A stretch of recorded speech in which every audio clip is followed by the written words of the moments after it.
We're ready to go. Okay. All right. I'll call to order the April 8th meeting of Public Works. We can get a roll call. Chairman Waggy. Here. Chairman Gould, not here. Alderman Lockmiller. Here. Alderwoman Tice. Here. Okay, we have a quorum represented. Okay. Move on to the approval of the agenda. Any additions or changes to the agenda from anybody? Assume we're good by affirmation. All right. We don't have any announcements, appointments, or proclamations. Move on to citizen comment. We don't have anybody who has their hand raised. Okay, great. Move on to reports of committee chair and alderman. I'll start.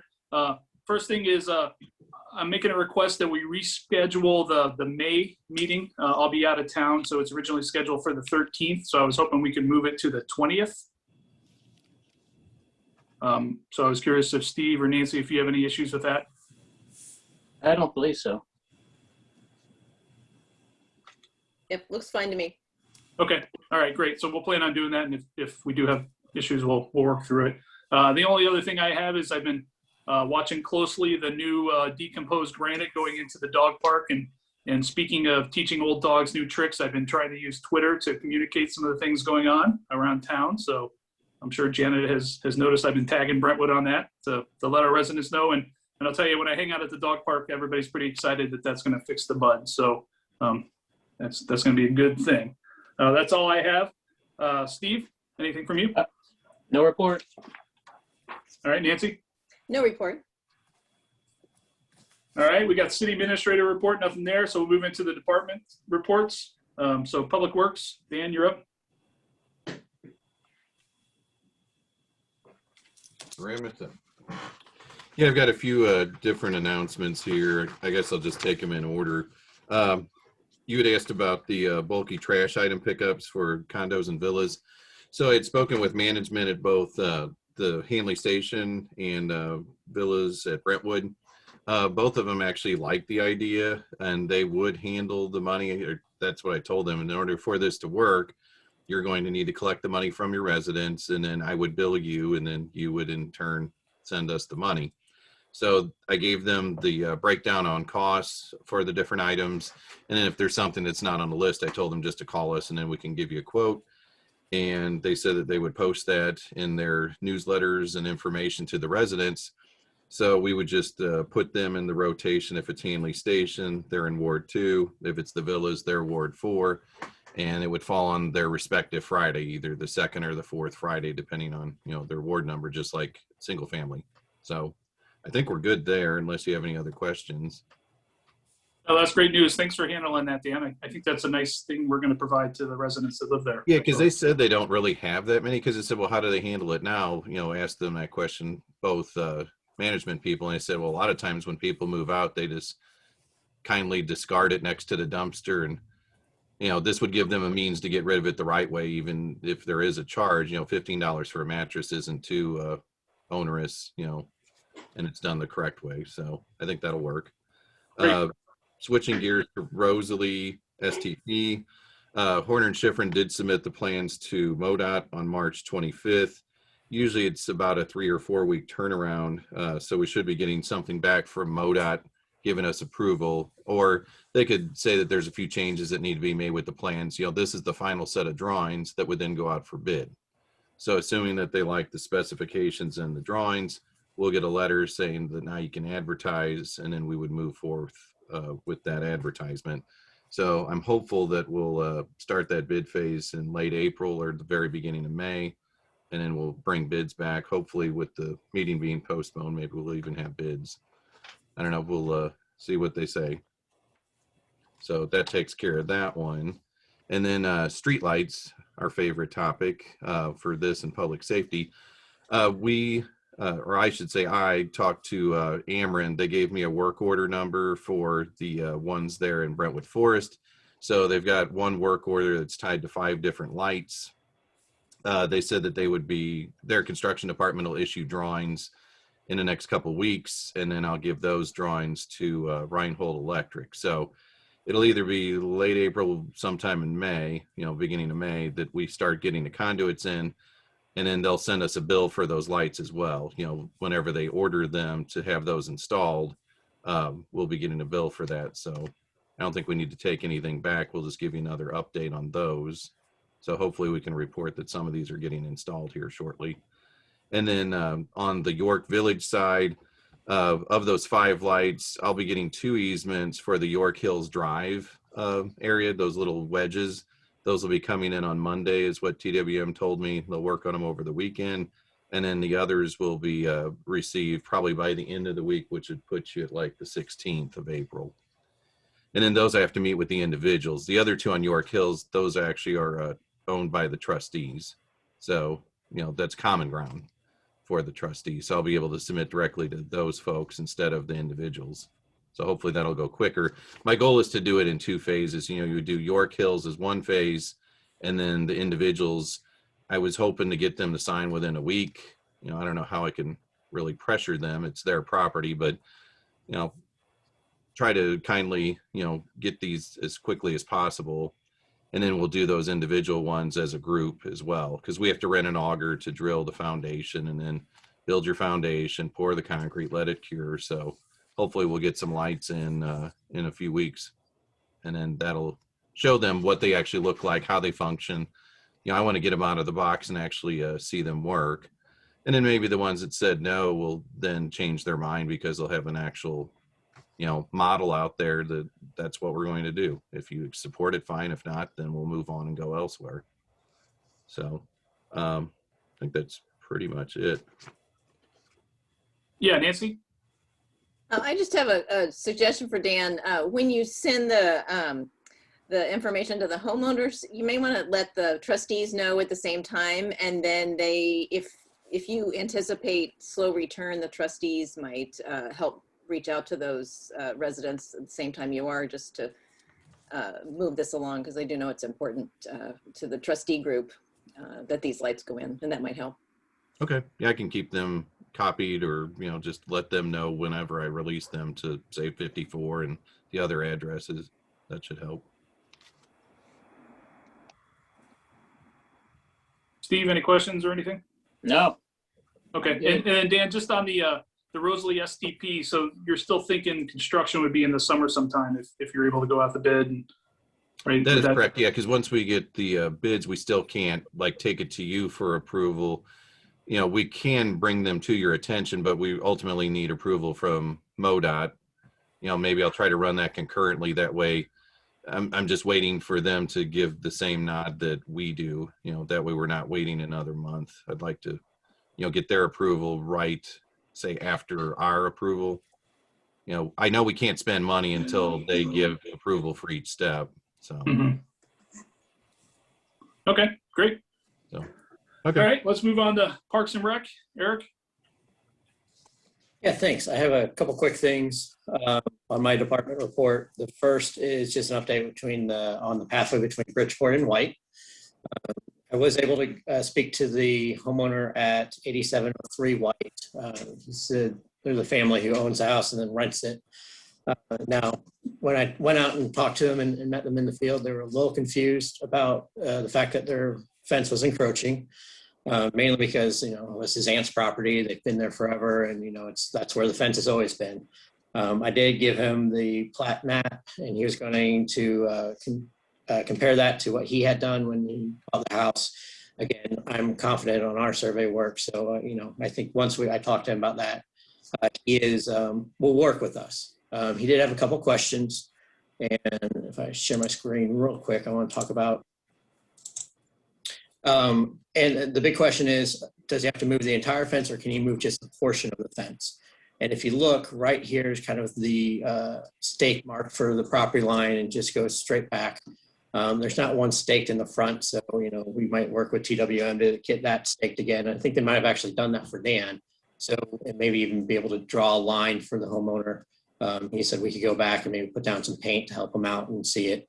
But the real question is, can we start the fence after, before, we need it, but after he needs it? So if you look, here's the tree in the middle. start at this very next fence or this fence post and then go back toward the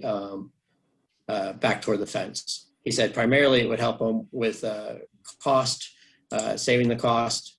Again, here's kind of the view of it again. It'd be right around this fence post working its way back. We think we'll be able to get the room we need. And the other issue is that he has this patio that abuts the fence. So technically part of this patio is also within the right of way. And I can understand where he's, interested in not having to tear that up. So I said I'd bring this up to the Public Works Commission. If we can, based on what we paint and figure out if we can have the room, have him go back, I would be okay with that. The question is the committee okay with that?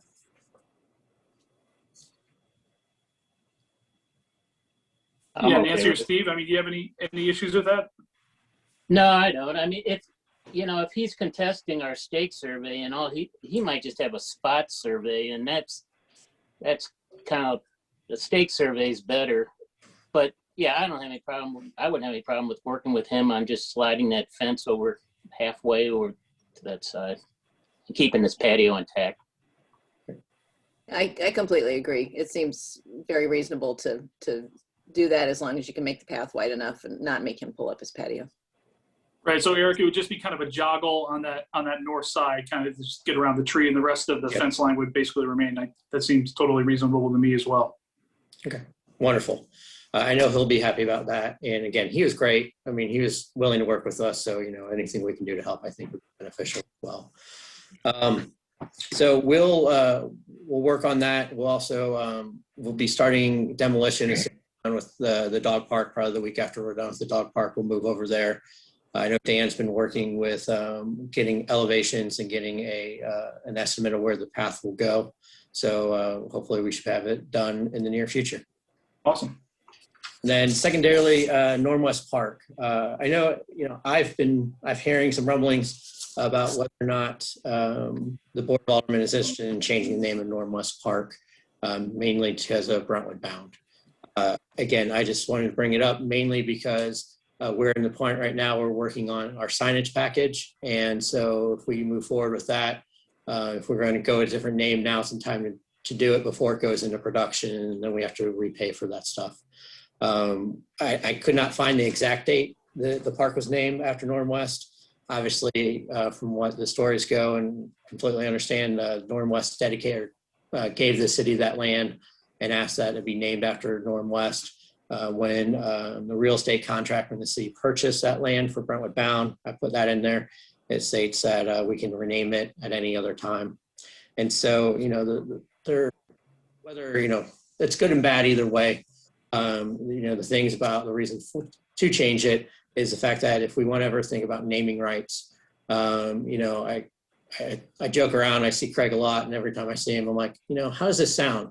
Chloe's Playground at Navigate Building Solutions Park. And that's about the look he gives me every time. SWT is not that far away from there. I'm sure we could do something with SWT. Ted, you're right here. We can work on this tonight, Ted. You might be breaking a law right now, Eric. I don't know. It's not like this thing's videotaped. Oh, shit.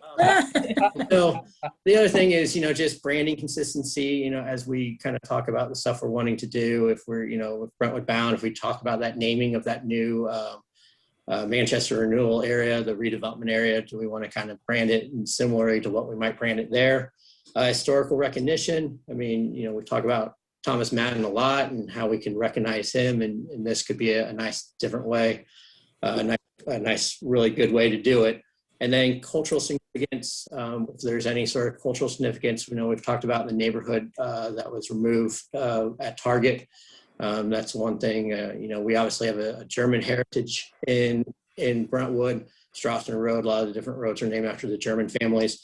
We have a lot of green space. If we could, if we look up what green fields, the German translation for green fields is, I quickly did it. Surprisingly, it's Gruenfelder. So if we wanted to do that, I think we could figure that part out.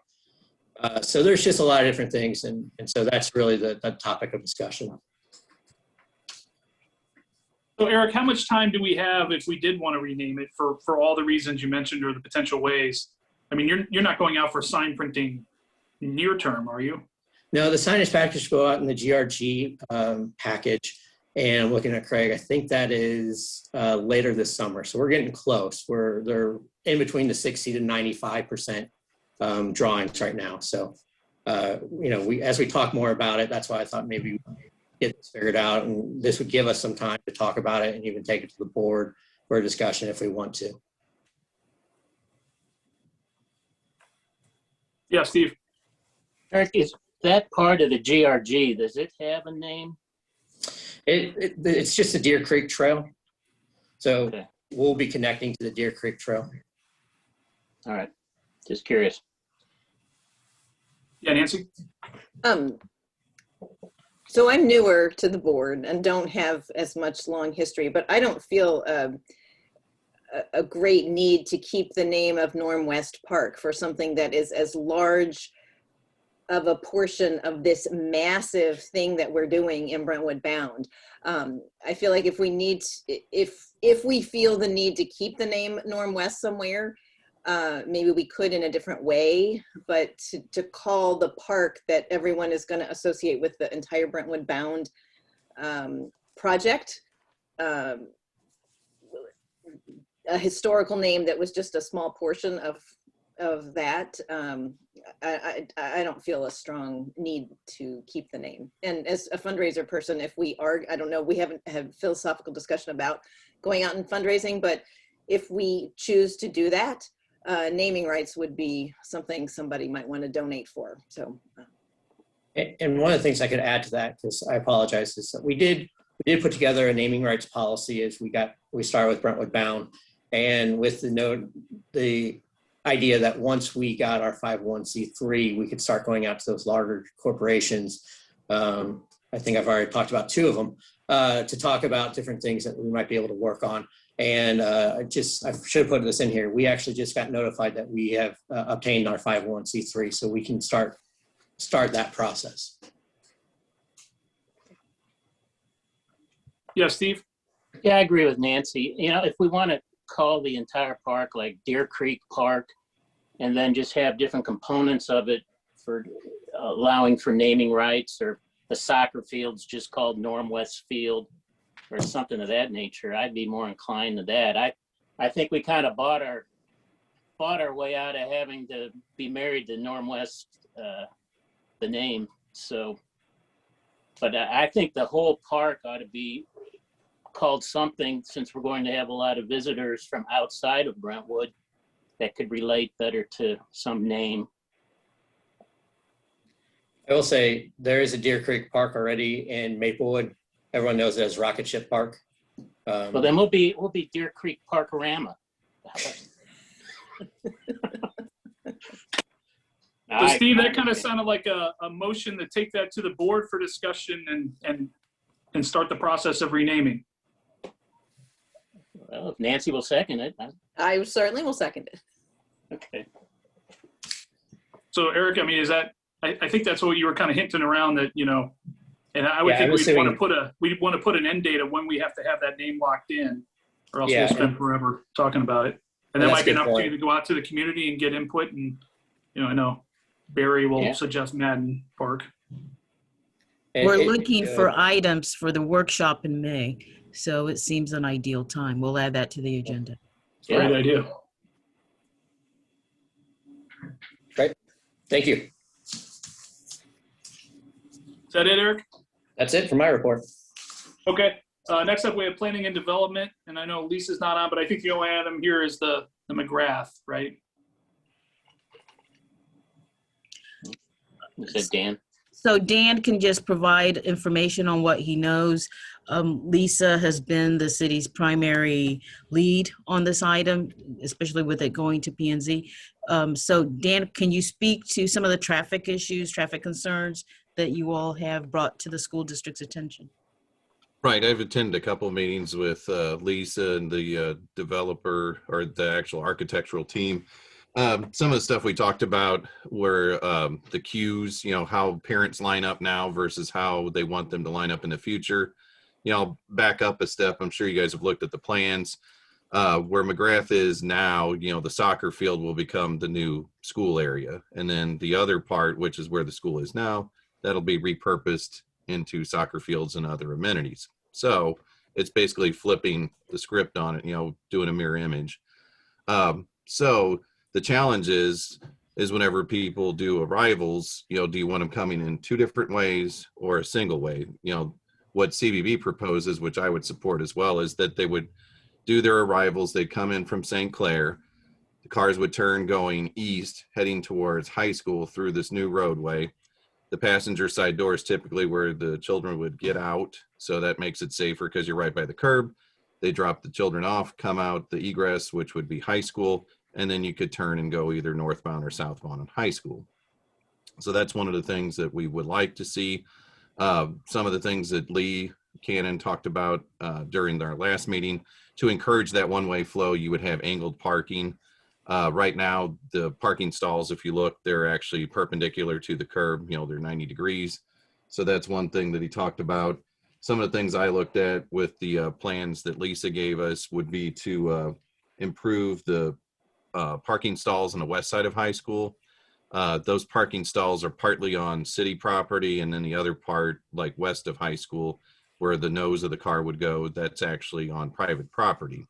And so is the sidewalk on the west side of high school, for the most part, sits on the school's property. As part of this project, I would recommend, or I actually did recommend to Lisa, that they improve that sidewalk. We put in for a STP grant sidewalk on the east side, running from Route 100 all the way up to White. So if you were to improve this west side of high school, that would be beneficial as well. Some of the other stuff we looked at, I'm looking at my notes.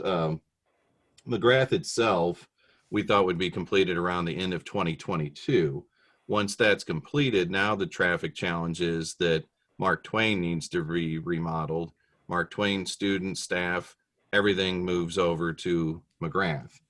So that's going to present a huge challenge for parking.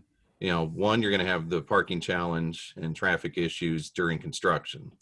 So, you're going to have roughly 40 or more staff that normally works at McGrath, plus the construction crews, whether it's drywallers, plumbers, electricians. That's going to be a challenge. Then whenever that's finally done, then of course, Mark Twain's going to move over there. And they think that's right around March of 2023. So you're going to have a challenge, in 2022 during construction, and in 2023, well, now you've got a combined grade school. Both elementary schools are trying to work in this tight little area.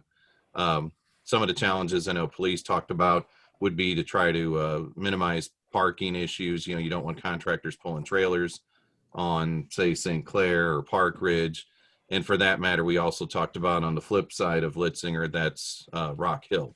So some of those streets like Pocahontas, Remington, you don't want anyone parking over there. So that was noted with Lisa, with the planning and zoning comments, that we need to figure out what's going on with parking, both on an interim basis and full-time. So I don't know if you have any specific questions. I know we're going to be giving comments to her before the meeting on the 14th. If you have anything you want me to give to her. Well, Jeff and I had our ward meeting, and a representative from the school district was there, and about 50% of the questions asked was regarding traffic. Now, you got to remember, we only had 2 people at our ward meeting, so that means one person. But seriously, I've watched some of those virtual meetings, and there is a lot of concern about the traffic.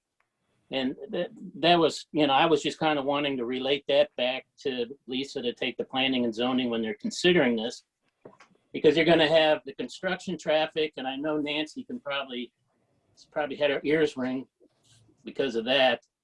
And then we're going to have, as Dan mentions, this transition of the 2 grade schools. And you got to remember also that they're moving the early learning over to this location. That's correct, yes. And those, infants aren't going to walk to school. So that means they're getting dropped off. And it's going to be a constant flow of traffic. I like the idea of getting the traffic off Litzinger and queuing up. But I think we really need to push them on some type of written agreement regarding construction and how it's going to enter and out. and also written some type of plan on how during this transition, they're gonna handle this flow of kids and traffic. Cause that intersection down there, you got people coming back from dropping kids off from high school. You got kids walking to high school. It's gonna be a real mess down there at Harrison and high school. So I think there just needs to be more of a plan than someone just saying what they're gonna do. And, you know, Dan is traffic engineer. I guess if you could relate that back to Lisa at the P&Zs. Yes. That's just my concern. Yeah, Nancy? Thanks, Brandon. I would agree with everything Steve said. We have not had the ward meeting with the school district folks yet. We won't be able to do that till May. But I am quite confident that this will be a concern for people. It's been a big concern with the high school traffic, or with the high school construction, with parking for residents who then can't have anyone over during the day because they're construction trucks parked in front of their homes, or school vehicles parked in front of their homes. So I would say from the high school construction that if we have a plan that's announced to folks ahead of time, they're pretty agreeable. But so as long as it's well thought out, then I really do think the residents all know that they have chosen to live near a school and they'll be agreeable. But I think a lot of planning needs to go into making sure this is thoughtful. And I didn't get a chance to really thoroughly read this before this meeting, but I will do that and try to, I'm not sure what I'll offer that a traffic engineer couldn't, but I will kind of look through and see if I have anything to add sooner than later. Thanks, Nancy. And I'll add, we covered this at our ward meeting on Tuesday, and half of our questions, so one question about this came up as well. And it was if the school was going to be busing people over from Mark Twain, or if they had a plan on that. So, and they said they hadn't thought about that, but that might be an opportunity that they would be agreeable to maybe reduce the amount of cars going. Plus, kids never get to ride a bus around here, so they would love it anyway. So, and I think the intent of this was to kind of tee up the conversations. It's going to P&Z next week. Right.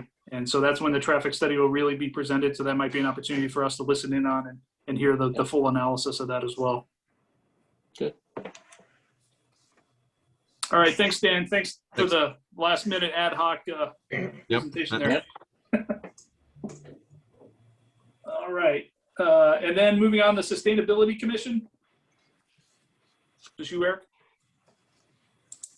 Thanks. I'll make this fairly quick. I know we have a presentation coming up. So I talked to Bola and Kelly, and we thought it might be good to add kind of a department in what we call the commission report every month. So you guys have to understand what's going on in the Sustainability Commission. You know, we're usually giving a good update, but we thought this might be a little bit beneficial as well. So I gave an update for the first couple months of what we've been doing. The big ones are, you know, the background information, everything that we've done to get us up to this point. The other thing that's had a lot of discussion is the composting bins, and the commission came up with a program based on the grant that Dan received. It looks like we can purchase 70 composting bins. The commission made the recommendation that we roll this out with a $30 fee, so they'll be getting it for about 40%, I think is what it is. And then with the requirement that they watch a composting seminar put on by Gene Ponzi from the St. Louis Botanical Garden. Our goal is to roll this out April 22nd on Earth Day, and have the program in June, so that gives people time to sign up. And once they pay and watch the seminar, they can then Public Works will deliver their composting bin. I don't know, and I'll look at Paula and maybe even Kelly. I don't know if this needs a formal recommendation by the Public Works Committee, or is this okay to move forward with? Okay to move forward with what? This program, or does it need the Public Works Committee's approval? I would say so. They're the true governing body. So I think I'll make a motion to move on to the full board. Eric's recommendation. Nancy was on mute, but her lips said second. So I guess all those in favor? Say aye. Aye. Great. Then the other thing is we're working on the sustainability initiatives, coming up with a short-term, long-term, and long-term, medium-term and long-term goals for the commission. We're doing that through a small strategic planning task that we've been doing. So basically, we're hopefully able to get that done. Everyone's supposed to return those this week, and we'll talk about those at the next Sustainability Commission meeting. And then finally, we did speak about the Normax Park Pavilion and sustainability items there. They made the recommendation, as I think Alderman Weggie said, at a different meeting, that to move forward, by the last board meeting, was to move forward with the solar options, to review those further, but to kind of axe the geothermal option because of the payback just wasn't there. So that's the report, and if anyone has any questions. Great. Do we need to do anything on that geothermal recommendation, or you think we're good enough on that? I think we're good enough, because I think that's, unless you guys disagree with that recommendation. Nah, I brought it up just thinking that it's an element that would kind of take the load off the facility itself, because you've got a lot less electrical power needed to run those things. But yeah, if that cost is that high, I just don't see it being feasible. I agree. Yeah. Okay. Thanks, Eric. I think that is a great idea to put that on the recurring agenda, though, to bring that in. So appreciate you doing that. Okay, no consent agenda. We'll move on to the Norm West Destination Playground, the most exciting part of tonight's meeting. Great. Well, I'll take it away then, right? Yep. Let me share my screen.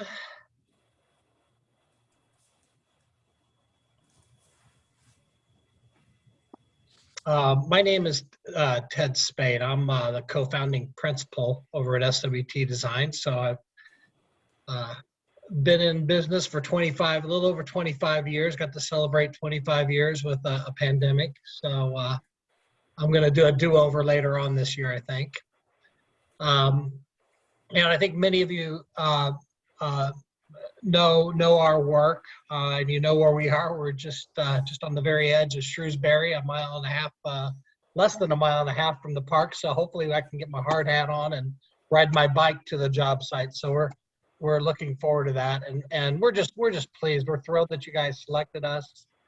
Super exciting, one of a kind project, and so hopefully you'll see that in our design so far.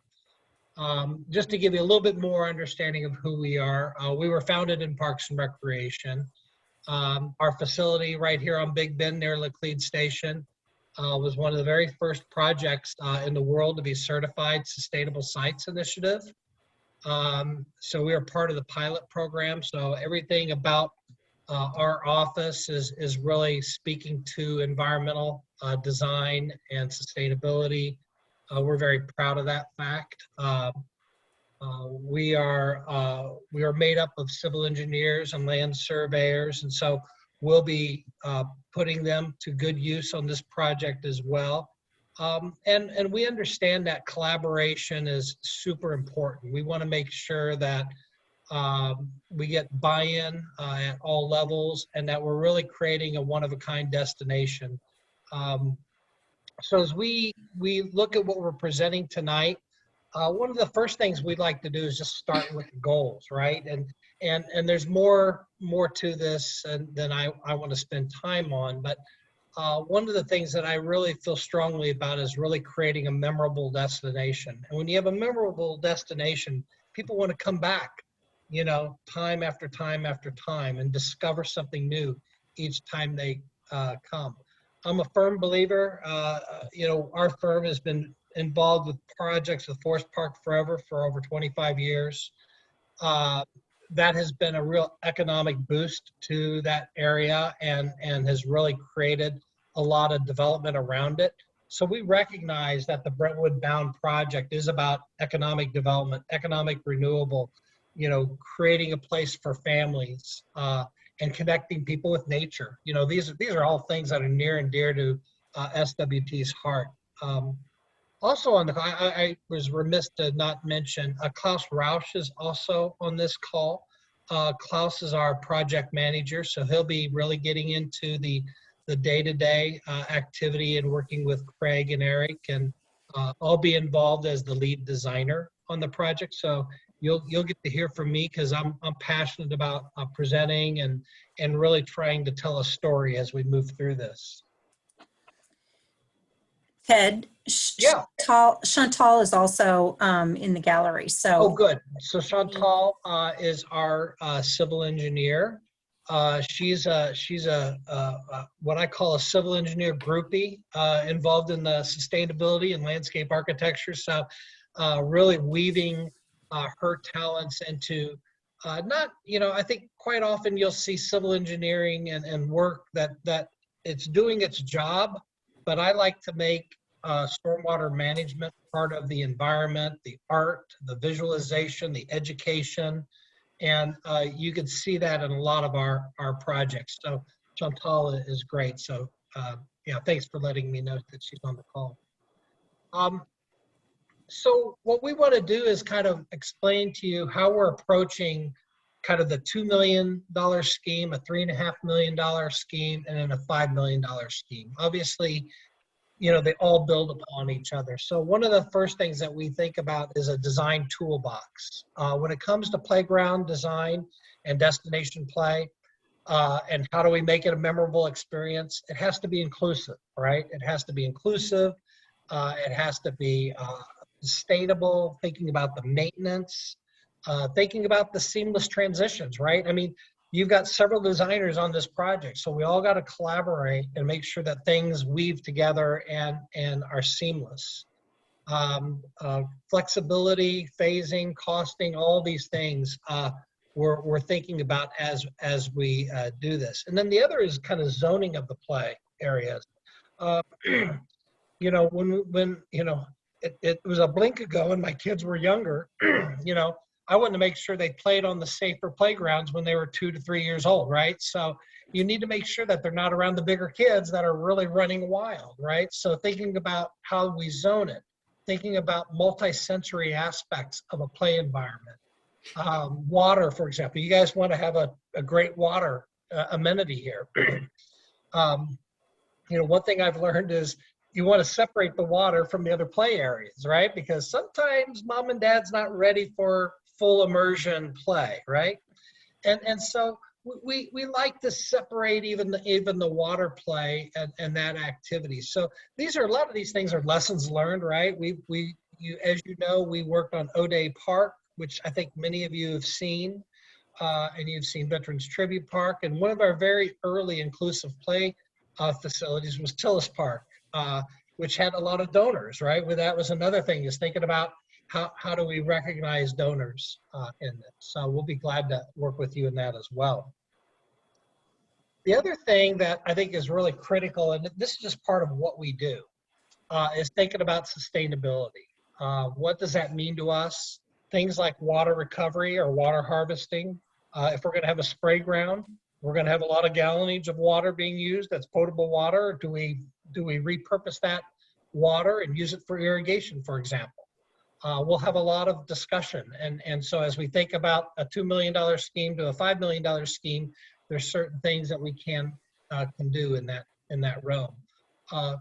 If you've been by our office, you'll notice there's a green roof up there with a shade structure. That's all solar. We have a solar pavilion, solar awnings, to try and reduce some of that cost of electricity in our office. Use of native plants, pollinator gardens. These are all things that I think are sustainable messages and sustainable things that we should be thinking about. And then the biofiltration and stormwater management, those are things that, like a lot of people shake their fist at MSD. I'm like going, well, let's take that, turn those lemons into lemonade, and let's make it something meaningful beyond stormwater management. Let's make it educational. Let's make it part of biodiversity. Let's make it part of the play experience. So I think we have that rare opportunity with your project. Missouri has tremendous amount of geological assets. Obviously we were on an old quarry, right? So the idea of Missouri stone, and I know that Christner is looking at Missouri stone on the pavilion. And so how do we think about that? And then lastly, dark sky compliancy.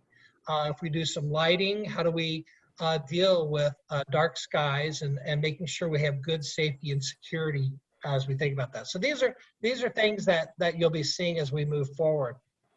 I was thrilled to learn about the history about the property, and I love quarries. I've always, in fact, my master's thesis was mine reclamation. So I love the idea of thinking back in history, both the trolley car and the quarry blocks and the stone. And so just using this as a way to think about how could we have a reference to this and how could we interpret this maybe in a modern way could be quite fun for the families and people who come here. So giving the park, giving the play area a brand and identity we might draw from this. Then the last thing that in our kind of toolbox is the materiality. I know Christner has already been talking to you about materiality, the use of glulam, wood and beams, heavy timber, the idea of natural stone, EW gold or stone that's on the pavilion itself. One of the things that we think about materiality is resiliency. Making sure we select materials that are going to be resilient. I always talk about the baseball bat test. When you deal with Parks and Recreation, you got to think about, kids are pretty hard on them, right? And so we need to be thinking about resilience. So making sure we use things like concrete. Maybe we use concrete in a way that is more of a, looks like almost like a stone bottom of a creek. Using heavy timber, using possibly weathered steel. And then thinking about material as plant material, the seasonality of it, right? So the multi-sensory aspects of materials, the sound, the smell, the change of color, the use of water, all of those things will come into play as we move forward in the design. And it's part of that, creating that memorable experience. So one of the first things we did was just get our head around the scale of the space.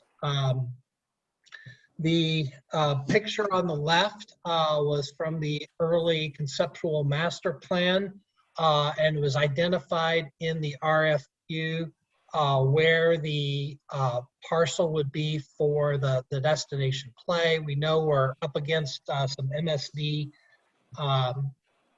areas that we're going to have to keep and maintain as part of their land holdings, and that some of this land will then be conveyed over to the city. And so we know that we're going to have some challenges, but nothing that we haven't been around before. So that's a 1 acre area, a little less than 1 acre in that red area. Just to give you a sense of comparison, O'Day Park, the play area here is 2.5 acres. 2.6 acres, and then the area at Veterans Tribute Park, and this is all the scale, so these things are all relative to one another in this image, is 1.3 acres, just to give you some comparison. So without further ado, what we did was we looked at a $2 million option that would fit within this space, leaving the MSD easement over here. The first thing you'll notice is I kind of strung out that idea all the way around the sports field. I'm thinking, let's capture this space, right? It's kind of this unused space. Obviously, there's some hurdles that we have to go through, but I felt pretty comfortable saying, let's do the water play over here across from the pavilion. And that water play area, the water would go into the bioretention facilities and stormwater management area down here. And so just kind of stretch that idea out of the play. And then the major portion of the activities would be here, so that the idea that we might have 2 to 5 year olds over here and 6 to 12 year olds over here. and the upper terrace. So we have possibly about 6 to 8 feet of elevation change from Razoo down to the main play area.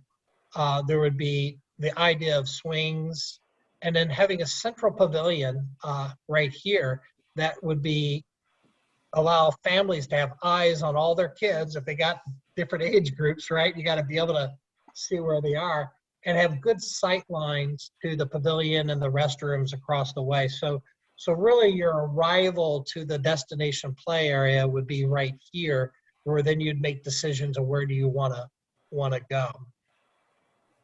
And so kind of zooming in a little bit more, what that might look like is the water play area. I like the idea of, having different types of spray elements, low gallonage water spray events that could be actuated by the kids, that maybe we use cut stone or rock in here to create this. We'd probably have to have a fence here at the end of the soccer field here to keep errant balls from coming across. The idea that maybe we would introduce interactive sculpture. These are big giant dragonflies that could be like on little pedals that you can move, where the wings might move, something kinetic and fun and energetic here. And then when you get into these areas of embankment slides, some of you have probably seen some of these that we've done in some of our other parks, that play turf where you could get parallel play and embankment slides could work together. And even things like looking at, different playground equipment. Here's a piece of equipment that is made out of glue lamb beam wood. Very kind of artistic and visual, and very modern and contemporary. So we definitely want to design this in a very forward-thinking way. The idea that this has kind of a contemporary, family-friendly, forward-thinking design idea. I think one of the things that we would probably not tend, we don't want to be rocket ship park, right? We don't want the, be so figural that, that this becomes where the rockets are, right? We want this to be very unique to Brentwood. And then at the center would be a very iconic, unique shade structure here. This would be something that would be custom designed, that this terrace here, tables and chairs, again, families could congregate around here and be able to see all the activity in action. And then we'd have a separate entry off of Razoo here, and probably have a fence or a wall along here that would kind of keep kids from kind of spilling out into the road. So kind of a controlled access point here. So with all three schemes that I'm going to show you, stormwater management and education, I think, is a key component in all three schemes. These are images to kind of show you projects where you have kind of the idea of these outdoor classrooms, these contemporary meeting area, meeting spots that clearly you can see the stormwater infrastructure here. But if we can do it in a way that's informative, placemaking, here there's a stormwater structure. We did this at Cortex. If you've ever been to the Cortex Commons, that was one of our projects. We actually introduced these check dams. Well, this is a check dam here that's all out of Corten steel. So, maybe that's something, again, harkening back to the rails of the trolley. And then if you've been out to O'Day Park, here's the stormwater BMP area here during the summer, and here's what it looks like in the fall. And then thinking about, even how we could integrate stormwater and kids together in one space is always interesting to do. So in order to go, I think, to the $3.5 to $5 million scheme, I really do think we got to think about, broadening our property line here. So I did a hostile takeover of the soccer field, so I don't know how that plays with you guys, but I think, if the previous scheme feels like it's tucked up in the corner and you're separated by the chasm of the soccer field, and you're sandwiched in between the road and the MSD structure, I think giving it a little breathing room is necessary when you go to a $3.5 to $5 million scheme. So clearly you can see now we're talking 2.75 acres. So now we're in the same ballpark as O'Day Park in terms of scale now. So what does that give us? I think once we get to this scale of destination play, what it gives us is its own separate kind of stormwater management area here. And now we really separate the walkway here, the stormwater management and the water, you know, the destination water amenity here. And what it also does is start to allow us to maybe separate the real big kids from the little kids. I'm referring to this area as the family fun area, and this area is the crazy climb area, right? This is where we could probably have much larger structures. The other thing that this does is it allows us to consider parking along, am I pronouncing it right? Brentwood Avenue? Okay, close enough. So along Brentwood, and so, you know, whether this is, you know, angled parking, perpendicular parking, that's something we can figure out later. But the idea that we have a certain amount of parking at the upper level here and its own entrance, still having that central pavilion here. But what this allows us to do is it allows us to really shape the topography now, right? Having nice mounds, lots of topography. I mean, it's probably the most cost-effective thing we can do is really earth shape. And I hear you have some extra dirt. So let's really shape this space and create this, what I'm calling this backbone here of topography and hillsides with lawn. And then use that topography to build in almost like this very contemporary looking quarry wall. You know, it's like a series of steps, like it's really angular. If any of you have been out to Seattle, there's this freeway park that's done out of, you know, concrete that looks like these amazing modern interpretations of rock outcroppings. But imagine if these are these series of seat walls built into this hillside here. And this is the metaphor of the cut bank of a river, you know, of a stream. And at this water play area is the stream that then has all kinds of fun rocks with water spraying. And up here, there's an upper deck where kids can spray the kids down below, you know, or the mom and dad can watch the kids down below. You know, we did that at Veterans Tribute Park, something similar to that. And then that water would then come through and would come into the stormwater management area. And then we would have another shade pavilion here that would have kind of a 360-degree view here of the stormwater management area. And I even want to invite people to kind of sit along the edge of that and partake in the stormwater management area and the pollinator gardens. And then you can see we have another walkway here, and that walkway is across from, and maybe it shows up a little better here, not really. It's across from that other walk that takes you down to the pond by the amphitheater. So the idea that you're kind of inviting and creating another circulation space into here. So the difference again, besides $1.5 million, is certainly taking more space, giving it more breadth, providing a much more scalable water play event, separating the water play with these mounds through here, and then having the climbing areas here. And we would even see, and this is an image here of kind of like a modern interpretation of concrete kind of in this angular way, that imagine if that's done and this acts like an amphitheater and seating area. And this may be a great place for people to hang out and be with their kids while you're having a concert over here, right? In your outdoor event space at this point. You can see the other thing that this does, that gives us another entry. So we have a major arrival here. And this is probably where we'd have our signage and our branding and identity. But I think we'd have a secondary version of that over here that ties into the amphitheater. And I think that could be quite meaningful and very interesting.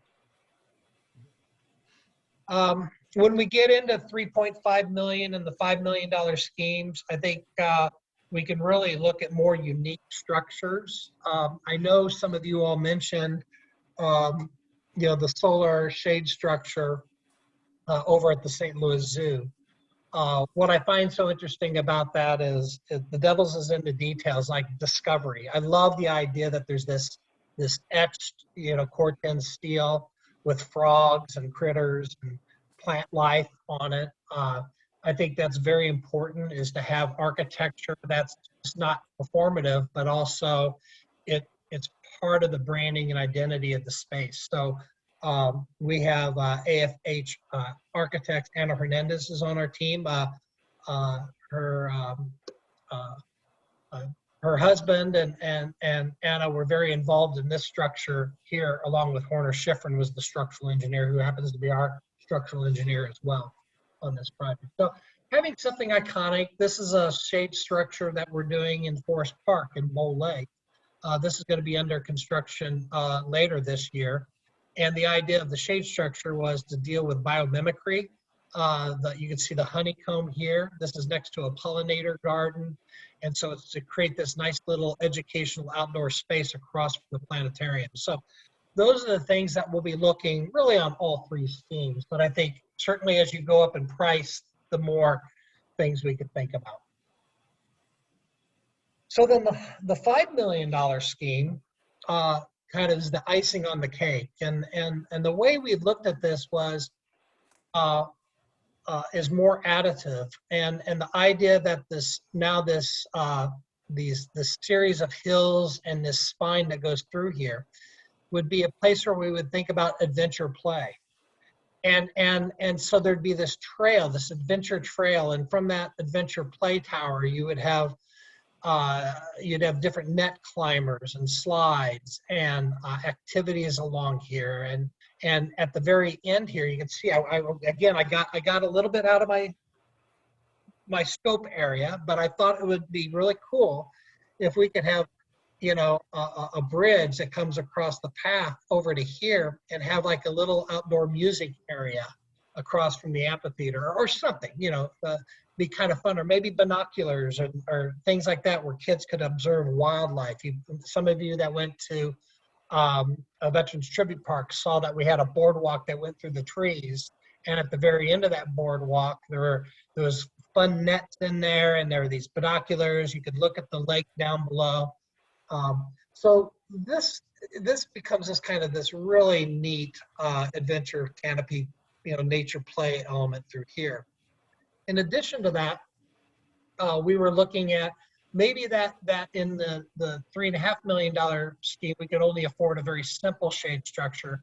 Maybe this is where we could do the shade structure that was solar and a little bit more unique.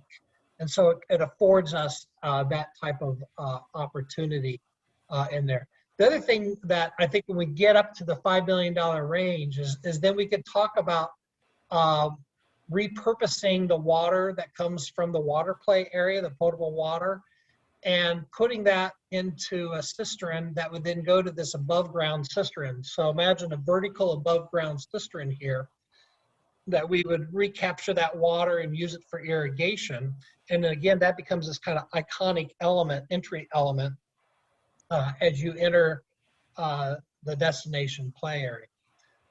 The other things that we looked at were like large logs, climbing logs here. We looked at really extending our stormwater management area and having an outdoor classroom at this point. These are some of the net climbers that we might see as you go through this space. So you can see all along the way, we're just kind of building up in terms of the activity. And I think the other thing I probably should mention too is is it's also important to have nice, small, quiet areas too, right? Not every one a kid, some kids just want a nice, quiet space. So as we think about the design of this, we want to make sure we have some nooks and crannies that are quieter too.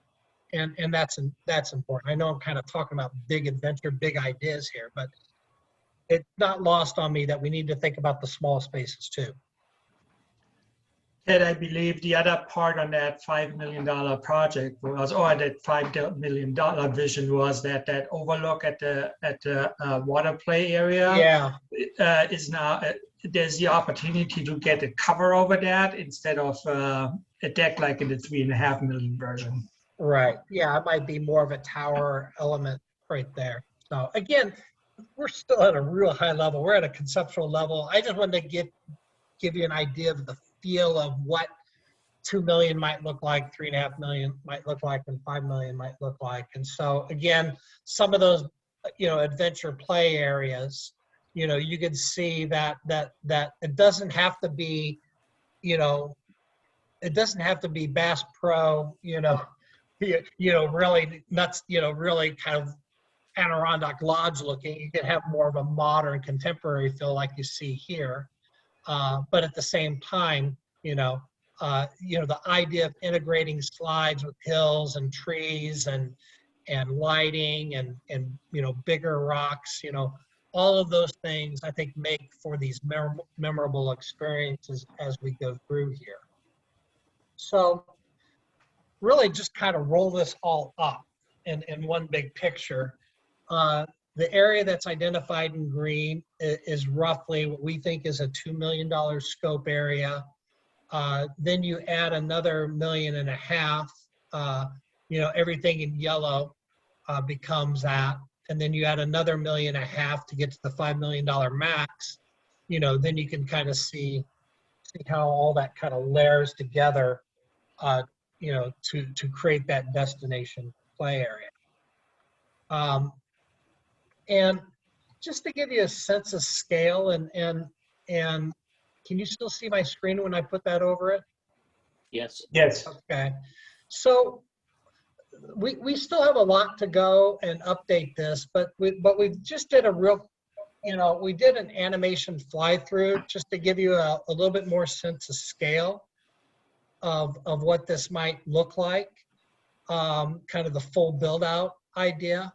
The idea that you have that water play that follows the path in this area, the berms in the center spine where you'd have the adventure play, this major kind of area here for what I would call, it might be even interesting for the younger teens, the junior high, the younger teens, that this could be their own kind of activity space. And then when we get over to the family fun zone, where we have these 2 levels of play experiences with a central pavilion, all of this would have to have interconnectivity, ADA accessibility, lots of seating area, lots of environmental art and fun things to do to really make this one of a kind. And I have no doubt that kind of this design direction could give you that. So I'm going to stop talking and be glad to go back and look at any of these versions with you. Hey Ted, this is Brent? Brandon Wegge, and I personally I'm speechless and in amazement, and just really welcome to the team. I have 2 third graders, and I've been trucking them around to O'Day and Veterans Tribute, and so I am just so excited that you and your team are on board with this, and I feel like you get it. So Thank you. I'm excited. So Well, you can tell I'm excited. So I'm If I could add 1 or 2 things myself, as Ted mentioned, as you go up, obviously the vision becomes much larger, much grander. But what I also think as you move up is that there's more options for discovery. And really, as you come through, it's not a playground that you discover all at once. you can come back 10, 12, 14 times and then still find something new that you haven't seen in all your other times you visited. And in addition, especially with this scene out up here, it integrates, this whole area integrates itself with the park, creating that sort of destination park that we're looking for, instead of just having a pocket. The pavilion's kind of over here is the lawn building. The playground's up here in the corner, and the soccer field's right here in the middle. It kind of, I think, integrates this into a place that people will come back to time and time and time again. Brandon, can I ask a question? Yeah, Steve, please. Sorry, I can't see anybody, so just Yeah, I know. go. I guess, Ted, under the $2 million program, you really can't get that separation, that zoning you talked about earlier among the age groups, right? Well, I just think you start to cut out what I would call the older kids. You're getting in that towards that junior high range. I think what we would do is really try to maybe do the 2 and 5 year olds over here, and probably do the the 5 to 12, as they say, here, and then the swings here. I'm pretty confident we can do that and still be exciting. It And has then to under- do, pardon me? No, go Well, ahead. as to say, it has to do with, fall heights and the scale of that. It may even be that we do a toddler corner up here. It might be that we do something up here because they don't need much, So as we get into it, it may be that it's like right behind the pavilion here where we do the toddler stuff. And then maybe this is, just all the older mixed kids age. Yeah. And then if you could, where you were pointing there, where along Brazeau, where you've got the trees, if you could go to that 3.5 million, Yeah. that gets replaced with that parking. I really kind of, that's residential up there. And, I think these people are going to really be surprised when they see this. Yeah, they're going to have some nice property, nice homes overlooking this. But, I don't think they're going to like having park goers all of a sudden be coming through or part of their neighborhood. So, I'd be inclined to nix that parking up there and make it landscaped like you had in the 2.3, or increase that family fun area. Well, I think people are going to want to come in no matter what up there. So people are going to parallel park and maybe even take up street parking. So that may be, I'm just trying to counter, Steve, what might happen if you don't have some convenient spots up there. So you may get it, you're going to have problems no matter what. So you think that parking lot that's next to the pavilion is going to be undersized to serve a 3.5? I'm a little nervous about it. Yeah, we ended up having, again, it's, you don't design these things for Easter, church, but you are going to have times where, people want to get as close as they can and come right into the park. So. Okay. And I guess my final question, is there a way to know what the annual maintenance cost is on upkeep of each one of these versions? Yeah, I think we could throw some, square foot cost of maintenance at some of this. Yeah. I mean, I know it depends on what amenities you put in each one of these versions, but I'm just curious. They're all gonna, the thing that's gonna happen is the bigger maintenance costs are gonna be landscape maintenance, it's gonna be pumps and pump sizes and nozzles and things like that. Your playground equipment has a maintenance cost to it, but nothing like the ongoing landscape and the water side of things. Okay. Are going to be your big ones. Yeah. All right. That's all I had, Brandon, for right now. Thanks, Steve. Nancy, any initial thoughts?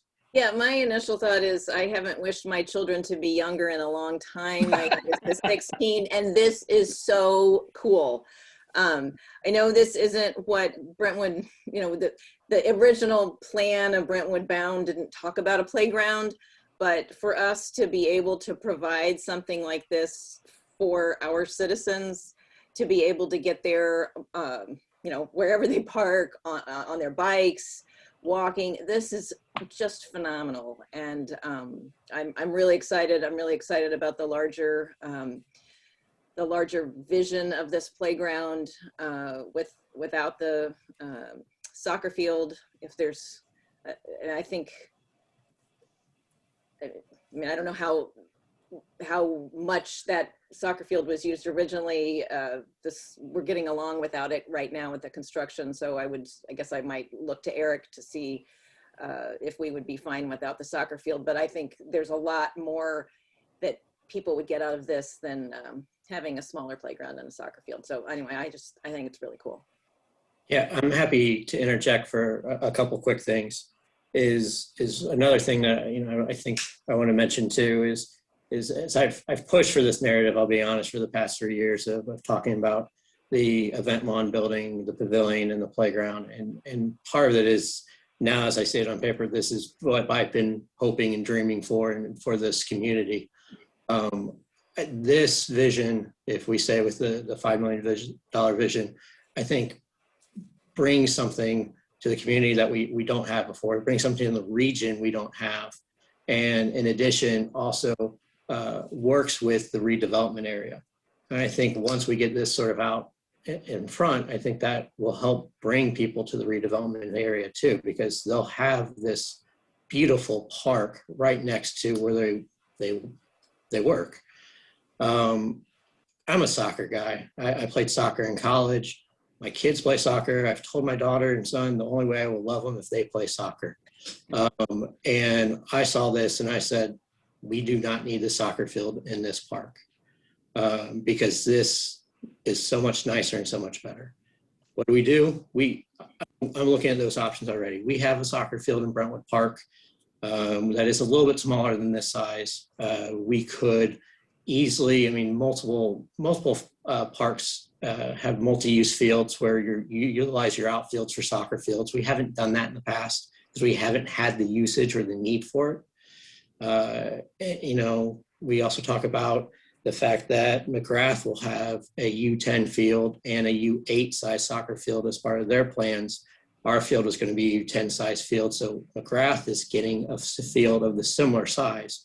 And if we really need to, we can also talk about the narrative of Mount Calvary in that green space if we really need something. So I'm comfortable with removing the soccer field for what this brings to the community. Yeah, this is just phenomenal. And thanks for your presentation, Ted. Really, really cool. Thank you. Hey, Eric, we had talked about food trucks.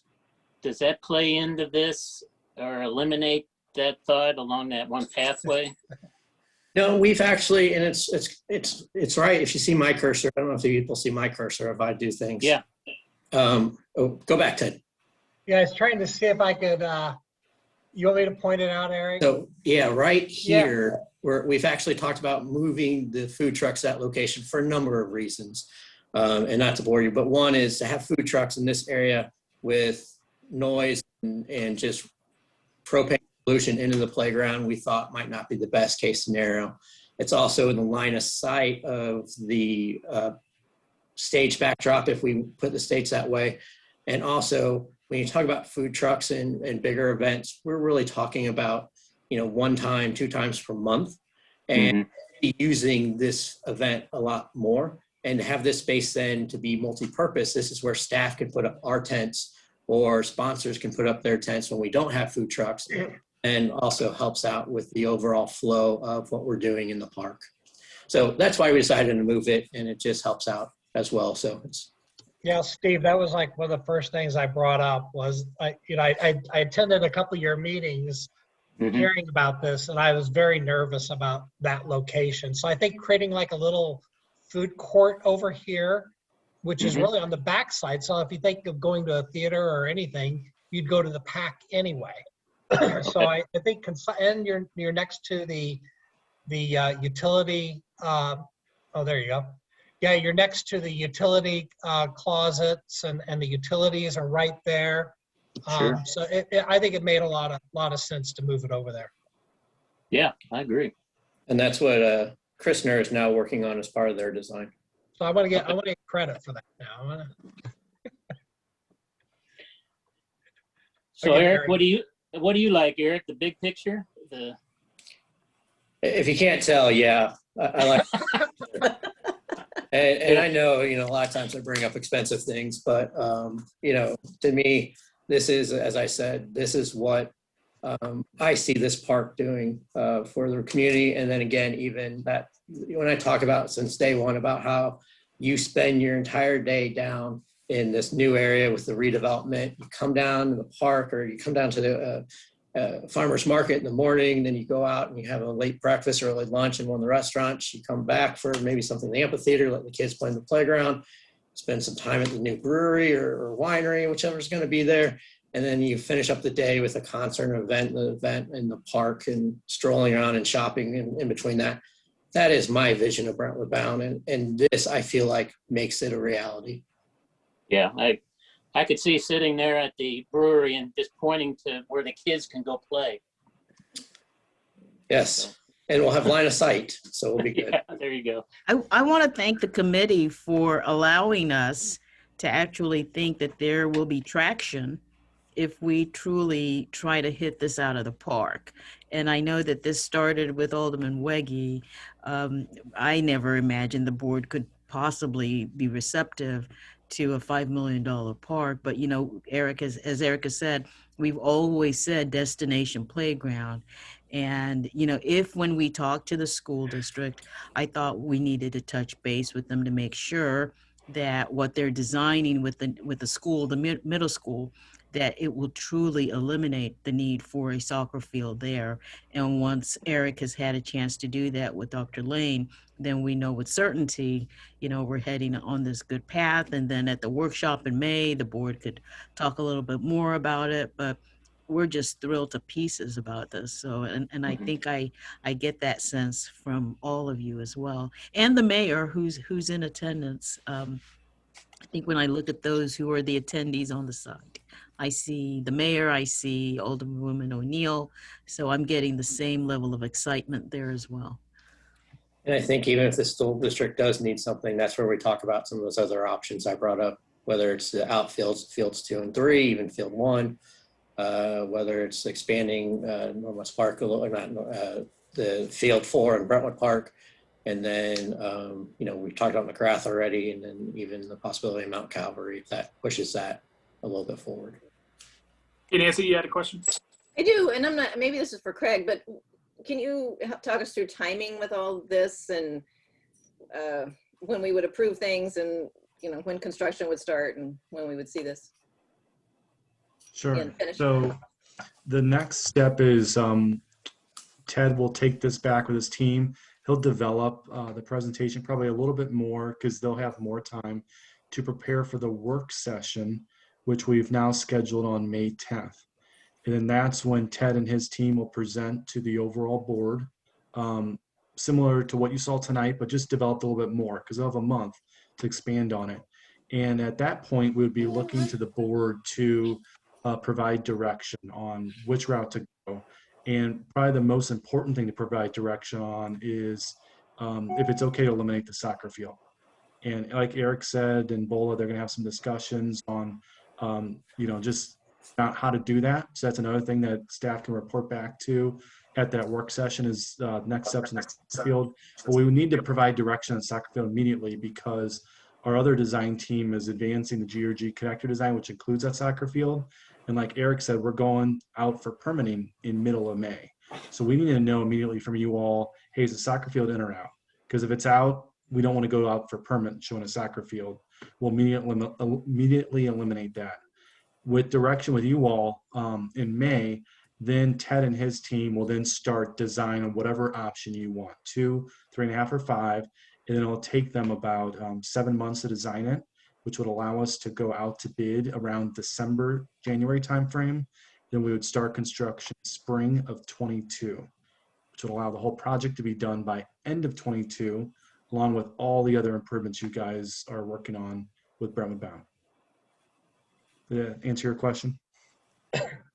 Yeah, Steve? It did, thank you. Eric, on the soccer field, who are the stakeholders? I mean, who, I guess, pre-COVID used that? It's primarily two people. Well, the department used it obviously for certain type of soccer type programs, Paul Sarkey's soccer camp, those type of things. We could do that within Brentwood Park or anywhere else. The district utilized it for their men's and women's high school soccer team. It wasn't a full-size field. It wasn't the new version wasn't going to be a full-size field. You know, I coached for Rich Crowder when he was the athletic director at Clayton, and he said basically, give me a cafeteria and I can design a practice. So I think space is based on how much you utilize it and things like that. The last is St. Mary Magdalene. They primarily use Brentwood Park. They did use Northwest a little bit. But I think, again, some of the other options we're discussing, especially in the fall, we can move them around to Brentwood Park or any of the other areas we've discussed. On that was rental groups, and, you know, not as concerned about rental groups. What do you think the annual fees were that you collected from that area? The high school, nothing. I mean, we don't make any money off the high school, and you know, so, and they're the primary user group. So from St. Mary Magdalene and other user groups, I'd say probably under in programming under $5,000, maybe it's $5,000 to $10,000 at most. Okay. All right, thanks. All right, well, thank you, everybody. Probably not going to sleep tonight, so okay, good stuff. Great. Thanks for All having right, us. let's move on to item 10, new business. So Eric, I think this is you talking about the Brentwood Days. Oh, and Ted, Klaus, and Chantal, thank you very much. Thanks. Thank you very much. So real quick on Brentwood Days, I just want to have a quick conversation about it. I know we're running a little bit late too, but basically we are excited about moving forward with Brentwood Days, but the question really is what should we plan for? We hope that we'll be vaccinated in a near time at some point this year. We don't know exactly when. So right now, St. Louis County has published event planning guidelines, which I listed on the first page of my memo. And as you can see there's a lot of interesting things that they're asking you to talk about: social distancing, making sure you get contact tracing information, preventive measures for congregation, sanitizing high touch areas, the frequencies, which is interesting with the new CDC recommendations, but all those type of things, which masking, those type of things, which make planning an event like Brentwood Days difficult. Now, do I think all those guidelines will be in effect or still in effect, or will they loosen some of them? I think they'll loosen some. But if there's one thing I've learned about St. Louis County last year, we will still have some sort of guidelines in September. So it comes down to what do we do as a city? And I kind of laid out 3 different options. There's probably more if anyone wants to throw some in. But the first is move forward with the normal Brentwood Days. Carnival rides, all the booths, all the vendors, things like that. And, you know, we might just have to adjust, and the city might lose some funding if for some reason county is under certain specific guidelines and we have to bob and weave in September. So that's kind of the first option. The second option is figuring that we're still in the midst of COVID and we'll still be doing something, is maybe doing a more socially distanced, and what could we do to create a more spread out event. And things could be whether we reduce the carnival rides or replace them completely with something else to give us more room in that field, in field 2 and field 3. Or, you know, we can eliminate fireworks, which gives us more room all the way over to field 3.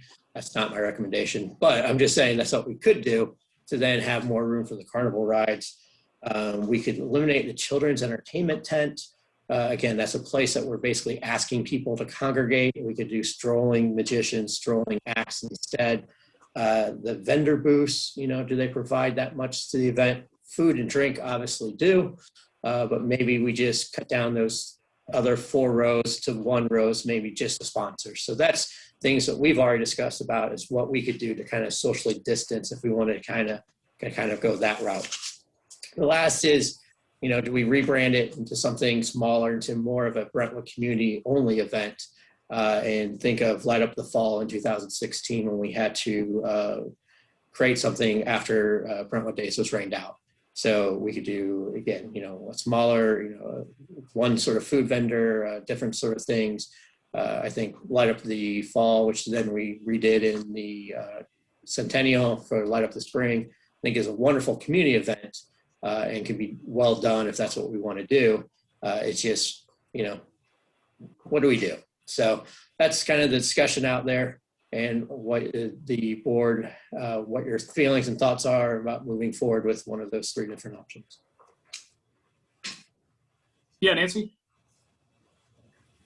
I kind of agree with you that I would imagine the county will have some sort of guidelines, and I don't see how we go forward with Brentwood Days as it's currently designed. And just like even cleaning, like how do you clean the carnival rides between people, like all of it just seems really difficult. Even spreading it out might be hard, but that may be something to explore, but I still think that seems really hard. I think this is the time the community would understand if we did something smaller and reframed it, sort of like your option 3. The one thing I would add is the parade might be something we could do if it was a longer route.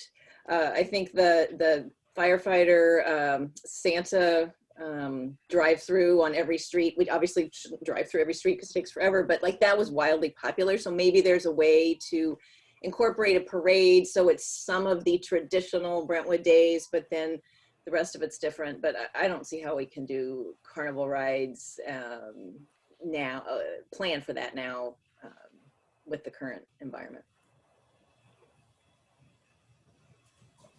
Yeah, Steve?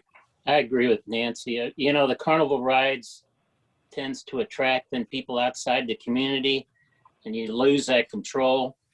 And, it just adds more bodies into a confined area. So I agree with Nancy. If there was some way we could just, or, the example you used where that fall deal we had was more geared, the things to do were more geared towards smaller kids. But don't nix the fireworks. Yeah, and I'm in complete agreement too. I think our residents will be happy with anything at this point, right? We've been down for so long that, and I think the rides are a bad idea. And Steve, I'm right with you. I think, the fireworks are key there and everybody can socially distance, but, and Eric, I think you have an impossible problem here because you have no idea what the future is going to look like. So Godspeed. Yeah, we're happy to do it. We've been dealing with it for a year now, so we'll continue to do it. And Eric, you would have to enter a carnival ride. You'd have to enter into a contract pretty soon here. Yeah, and they're sure asking, wouldn't to have be a back honest. door. Yeah, they're trying to figure out what they're going to be doing. Yeah, I don't think we should open that door. Okay, we need a motion on that or anything, Bola? We good? You're on mute. There seems to be consensus that option 3 is what we Yes. should pursue.